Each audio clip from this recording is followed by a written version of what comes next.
Nelson Mandela Day was formulated on the idea that just one person has the power to change the entire world. For the 67 years Mandela spent focused on liberating his people, the world is asked to join hands in offering 67 minutes of their time in service to the greater good. It is also a celebration of Madiba's legacy and life. And now, in the times that we are living in, the essence of Mandela Day, which is to take action, inspire change, and make every day a Mandela Day, is more important than ever before. We do hope that you are doing your bit today to carry on that same legacy. I'm Eloise Scoble, and you are watching Trendz Travel. These 30 Madiba sculptures are to commemorate 30 years since late former President Nelson Mandela was released from prison. It is to celebrate the man artist Lungelo would hear about when he was a little boy. Well, I remember when I was young, growing up from that way, we used to hear the struggle song or the song about Madiba. The songs like Kusasexen, go 6 o'clock, Skhululu Mandela, Mandela, you know. So our uncles that they were, I think they were in a, I can't say they were in a forefront fighting for struggle or anything, but they used to go out there and fight and stuff like that. We didn't have a clue back then what was happening, but the songs and the thing that we used to hear in the radio, it was always about Mandela, especially by the time when he was about to release. The plan was for Gumede to travel with these around South Africa. He can't have those exhibitions now, so some are here at the Bat Center in Durban, with others at his art gallery at the Pearls in Umhlanga. It's more like a pop-up works museum. Whereby people will get an opportunity to come here, look at the artwork and take pictures and just learn more about Madiba and what he stood for. Gumede grew up in a rural village in Ndwedwe. He says here he would watch his uncle carving human figures out of wood. I will look at what he was doing. I would look at his drawing, then I'd get inspired, and then I would start doing my own drawings, you know. Ngiyafisa isizukulwane sonke sikulandele lokhu ngoba ukuthina naye megabe khamba yena uzobehambe nento yakhe. So nabalandelayo ufuna abalandele kuyena, abathanda abanesifiso solento iqhubeke, babukele kuyena. Gumede's work has taken him to Russia, North America, and parts of Europe. When you go there, you meet you meet the whole new world, you know. You come there as a young artist with your work, exhibiting. Sometimes you exhibit with the legend in the field of art, you know, and then you learn so much. And then when you come back home, you look at where you come from, you feel like, well, you're like, Mama, I made it, you know. You feel like at least there's something that I've done. Coming from such a background, it's also an inspiration to young and upcoming artists that regardless of where you come from, anything is possible, you can make it. He says once South Africa has won its war against COVID-19, he will properly show off his celebration of the man that became our very first democratically elected president. With the onset of this really cold weather, locking down at home under the covers seems like the best thing to be doing. But while you stay home and keep warm, we want to remind you of all that's waiting for you once it's safe enough and warm enough to be out on the town again. Starting in the City of Gold, we are back with micro-adventure tours as we cycle the streets in search of amazing street art and specialty coffees.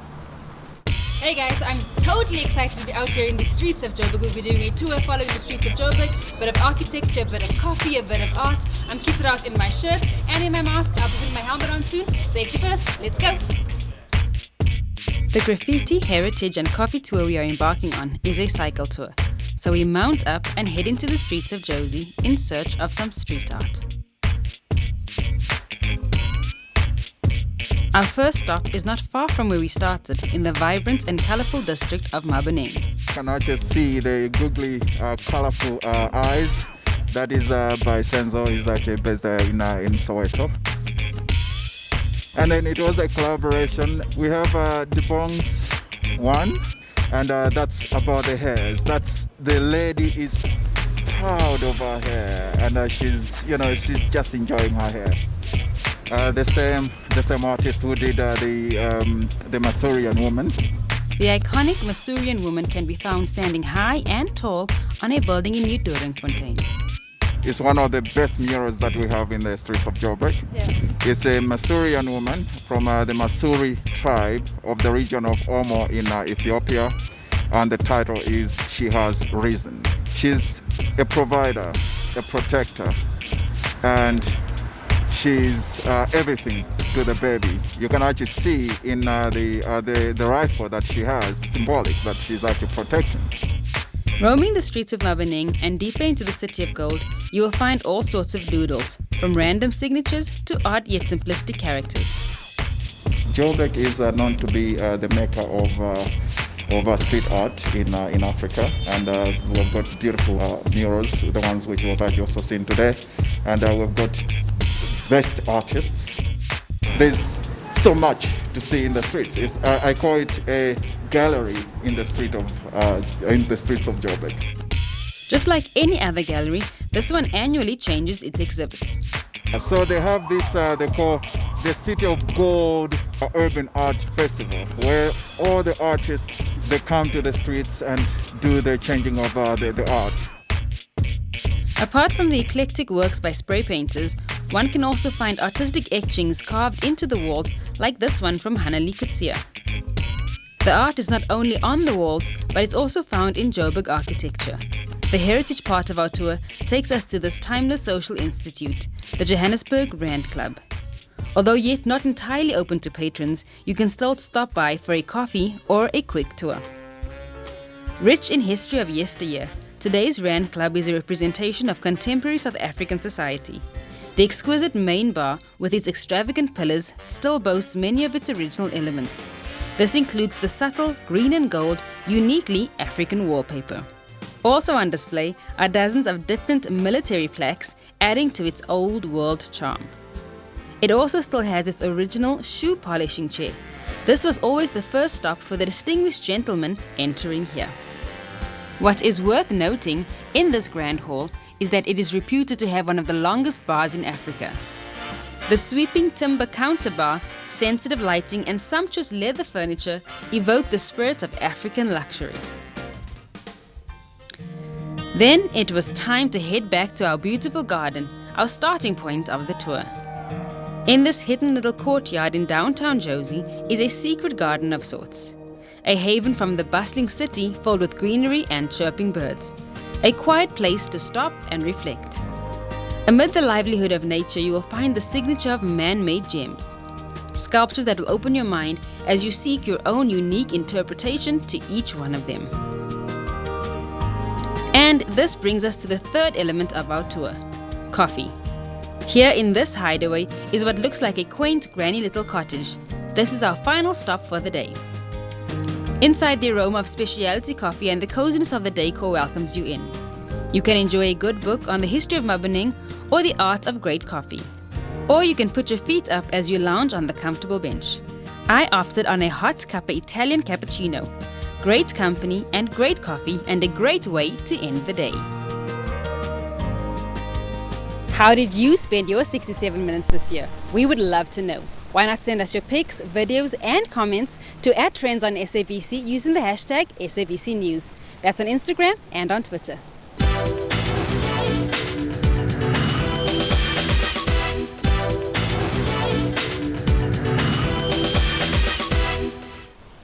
Striving to keep the tourism industry afloat, self-drive excursions were and remain permitted on the recently adjusted Level 3 regulations.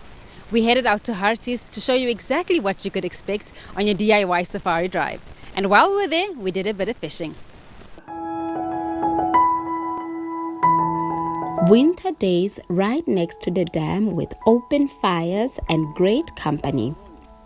Whether you catch a fish or just camp by the dam with your squad, the experience is just as fulfilling. Trendy travelers, I am out in Hartbeespoort Dam at Command Unit. Today we are out looking for fish. We are fishing right in the middle of winter. The sun is out, the camps are ready. I'm sitting on my camping chair and I've got my cap on. So if the fish is really willing to play along, I might be able to catch a fish. Just wish me luck, okay? Now the first thing that you need to do is get out to the bank and see if you love fishing. I mean, I can promise you the moment when you get a fish on the hook, you are hooked. It's one of those things, and it's just, it's just fun to have it and take some pictures afterwards. And then the best part of it is to catch and release. Let the fish go back into the water, and let's observe it for our, younger people who's trying to catch fish as well. I joined the campsite for a few hours to get an insight of the day in the life of a die-hard fisherman. You can sleep over. Winter is the best time for big fishing. That's why we are here. How long have you been here for? That's the first day. Tonight we're going to sleep over and see how it goes. Aren't you nervous because it's winter? I hear like in the afternoon and early mornings, yay. Well, you don't get nervous, you get cold, so that's all. So yeah. While they took to the waters, I got my hands dirty, keeping the fire alive just in case they came back with the fish. Are you doing fishing for fun or? Just fishing for the fun. It's part of our sport. It's catch and release as well. So yeah, it's just nice to, get out away from work sometimes and get on the water and try and catch some fish. Fishing requires patience and perfect timing. You see all that little, that for example, that's a fish. So the time I spent here didn't produce fruitful results. Now that means the white. It means it's a hard bottom. The moment when it starts showing red like that, all right, it means there's a little bit of salt. But I couldn't pass up an opportunity for a good old campsite catch-up. What happens when you don't catch a fish? You go home sad. It's one of those things. You come back again, but fishing is relaxing, it clears your mind, and yeah, very happy.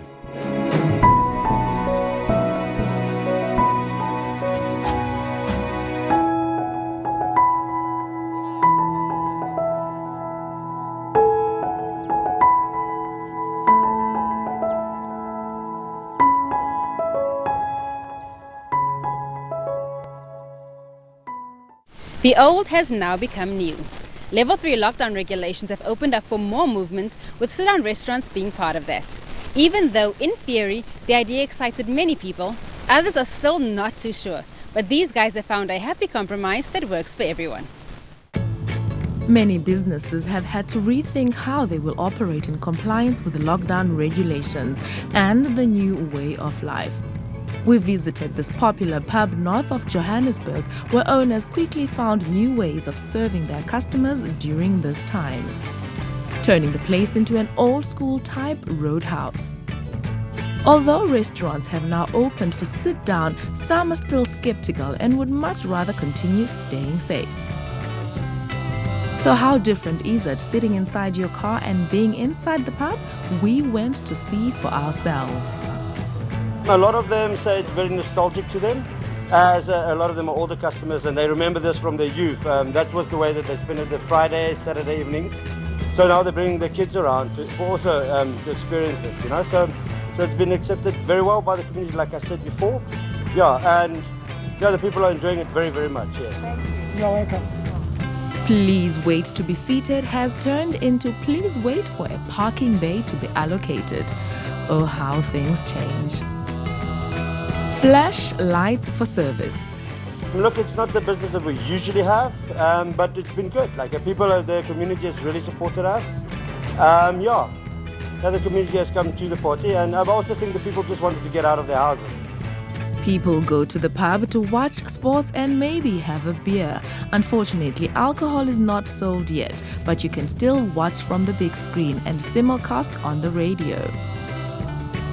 They also cater for the babies as cartoons play throughout the day. You don't have to be stuck at home anymore. You can go out, have a milkshake, enjoy a movie and popcorn, all in the comfort of your own car. Last week's forewarned cold front is still plaguing South African provinces with its icy winds, forcing us into our hats and gloves. But it's also perfect time to catch some fresh air and physical activity with the family. Newcastle offers the perfect place to do just that. Trail walkers and runners are spoiled for choice at Vulindaba Country Estate. With fun-filled hiking paths and mountain biking trails, there's over 500 kilometers of trails through the estate. The trail caters for all levels with 3 route types. We've got 3 different routes, beginners, intermediate and advanced one. All our routes is spectacular views of the mountains. We're in the lower Drakensberg, or upper Drakensberg anyway. And the views, as I say, is just stunning. It's catered for every aspect, all beginners, advanced guys, whether you're fit or you're unfit. For beginners such as myself, this trail is the shortest and the easiest. Beginners hiking is about 14 kilometers. It's fairly flat in the hidden valley. And yeah, it's quite easy, as I say, it's not up and down, fairly flat. Intermediate route is about 17 kilometers. It's a bit uphill, it's going up to the halfway of the mountain and traversing back. And then we've got our advanced route, 19 kilometers, which is very technical, a lot of switchbacks, but again, spectacular views of the estate. The Hidden Valley Basin creates wide trails sweeping turns through gently sloping grass. The perfect season to hike would be? All year around. Winter months is less snacks, obviously, and it's much colder, but all year around, anything 7 o'clock in the mornings. Yeah, it depends on you. Which hiking trails have you done? I've done all of them, but my most favorite is the black one, which is 19 kilometers. I guess when I did that one, it sort of taught me something about life, that you never know how far you can go because it's very long.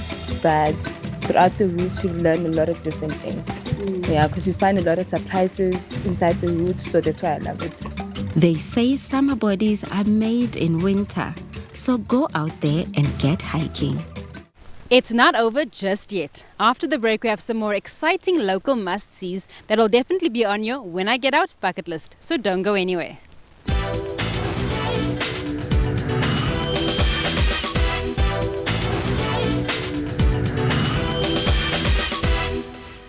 Nestled between the friendly, magnificent Johannesburg mountains and the Hartbeespoort Dam is the perfect family-friendly outing for young and old, the Makalani Bird Park. A haven not only for birds, but for some fierce and friendly reptiles as well. The Makalani Bird Park, a bird sanctuary in Hartbeespoort, houses over 70 species of birds and other animals. So a tour of the park will ignite a keen interest of the feathered species you didn't know you had. The Makalani Bird Park is a tourist attraction. So if you visit the aquarium, Hartbeespoort Aquarium, or the Chameleon Village Reptile Park, you get an entrance ticket. That entrance ticket gives you added value by giving you a free entry into the Makalani Bird Park. So people can come in and just relax and see the birds and enjoy the various noises. Some birds are trained to interact with humans, like this vulture who seemed to be very fond of the camera. Tell us, where do you come from? Hi. Hi. Look, Bonaqua. The park is home to a variety of birds, with some rescued, injured, and nursed back to health. In addition to the variety of bird life, are other animals who were just as ecstatic to see us as we were to see them. But look at that, the hens. Tabo, are you sure you'll have a lens by the time we leave there? Very excited to see somebody filming in. They haven't seen people for so long. These poor animals get so excited. Woo-hoo! But you're hungry, you want to eat. So again, the capuchin monkeys came into us from people who, they get them as pets, as babies. As soon as they get too big and they become aggressive, he's got bread there. He's got a piece of bread. From the loud and colorful to the quiet and less interactive kind, we took a turn at the reptile park. Here, the mood was totally different. Here in the corner, red and black and white. So those are called boa constrictors. They're American snakes. So look at the two heads. There's the headline on top of them. Perhaps my fear of reptiles had something to do with it. It's long. Black mambas can reach, well, they say black mambas can reach 4.5 meters long.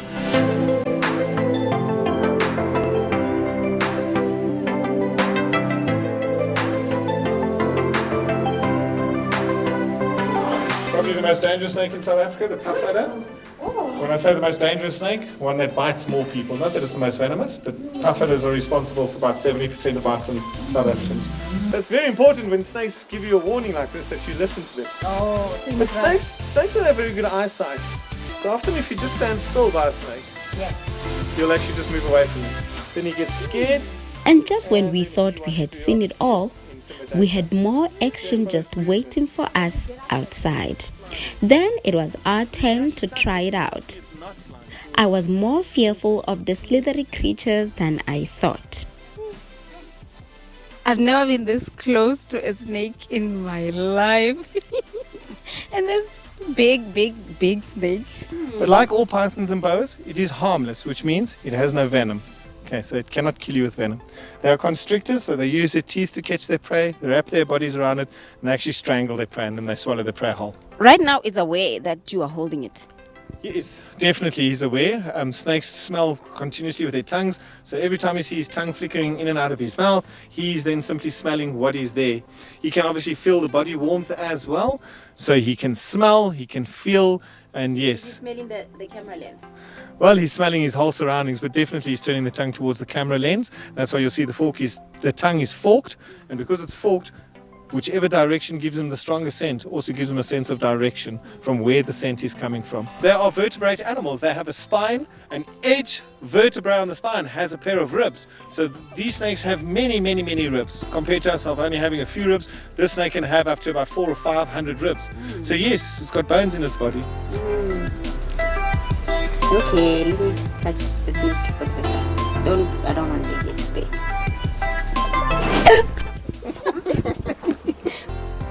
So this has been the most interesting time of the year, you know, to see so much life happening in all the animals that we have come across today.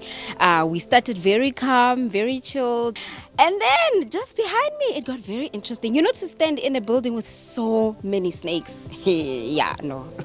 The things we do for TV, ne? Kukupa an award for this. And then having to touch the snake. I promise you, I've never done it before. It's worth doing.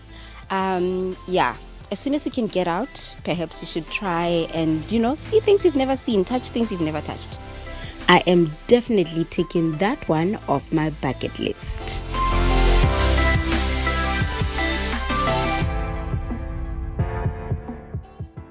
As Trendz Travel would like to urge you to always wear your face mask, sanitize your hands as often as possible, and for your safety as well as that of your family, please stay home. We'll be back again next week with more of Trendz Travel, and in the meantime you can catch up on all your favorite episodes on YouTube or hit us up on Twitter or on Instagram. That's @Trendz on SABC using the hashtag SABC News. We'll see you again next week.